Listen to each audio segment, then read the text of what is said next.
Avec Thierry Dumaine, entraîneur national Fédération Française de Rugby à 13. Thierry, ce soir, moment important au lycée Paul Sabatier, c'est la rentrée officielle des jeunes du Pôle Espoir. Oui, donc aujourd'hui c'est la 33e rentrée officielle du Pôle Espoir.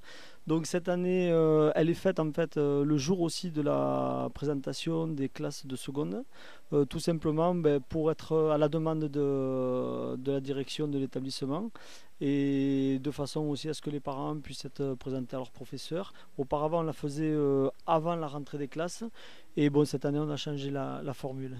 On va parler de nos côtés sportifs essentiellement. Qu'est-ce qu'on peut tirer comme bilan de ce Pôle Espoir? 33 ans d'existence et puis quand même des satisfactions. Pas quand même, surtout des satisfactions dans la mesure où on en discutait tout à l'heure, mais le Pôle Espoir c'est environ chaque année 50 à 60% de l'équipe de France cadet, c'est environ 25 à 30% de l'équipe de France junior qui ensuite fournit donc le Pôle France. Aujourd'hui, quand on regarde l'effectif Dragon, c'est plus de 50% et puis comme je le signalais, c'est quand même aujourd'hui 100% du staff des Dragons.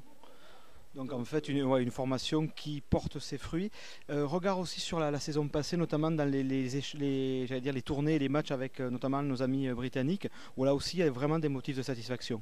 Oui, il y a des motifs de satisfaction, notamment lors des deux premiers matchs contre les Young Achievers, qui est à Carcassonne et où on a plutôt brillamment gagné. Et ensuite, satisfaction à nouveau contre l'Académie anglaise, puisque nous sommes allés les gagner une 6e fois en Angleterre sur 8 matchs, ce qui commence à être une bonne performance dans le temps. Voilà, et autre point de satisfaction, c'est la signature d'Étienne Ferré à Salford pour 3 ans. Donc suite à la tournée avec l'équipe de France Cadet, il a été contacté, puis ensuite recruté pour faire un stage cet été.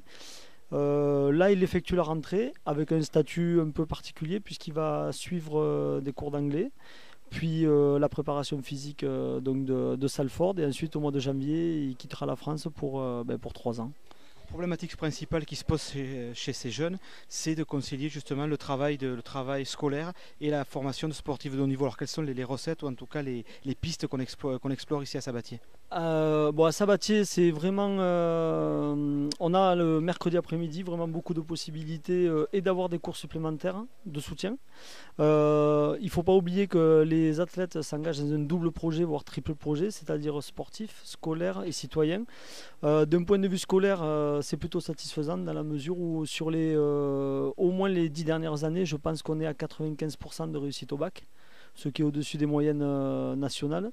Et ensuite, pour prendre le cas d'Étienne Ferré, il va être suivi bien qu'en Angleterre, notamment par le CNED et par nos soins, de façon à ce qu'il présente le baccalauréat en candidat libre à la fin de l'année. Donc pour nous, c'est une vraie première de suivi, mais on souhaite vraiment qu'il réussisse dans le double projet.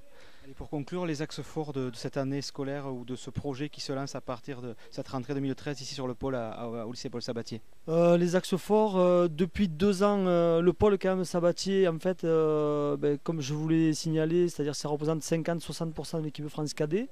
Donc cette année, on a 8 personnes qui sont rentrées au pôle France, 7 qui ont eu leur baccalauréat et qui sont partis. Donc en termes on a un effectif grandement renouvelé, très jeune, donc on va rapidement les évaluer face aux équipes junior élites de l'Aude comme l'année dernière, avec comme ambition de fournir à nouveau un grand contingent pour la sélection France U16. Alors merci Thierry, puis qu'est-ce qu'on vous dit, bonne saison ou bonne année scolaire ou les deux? Bon, les deux. Alors merci beaucoup. Merci.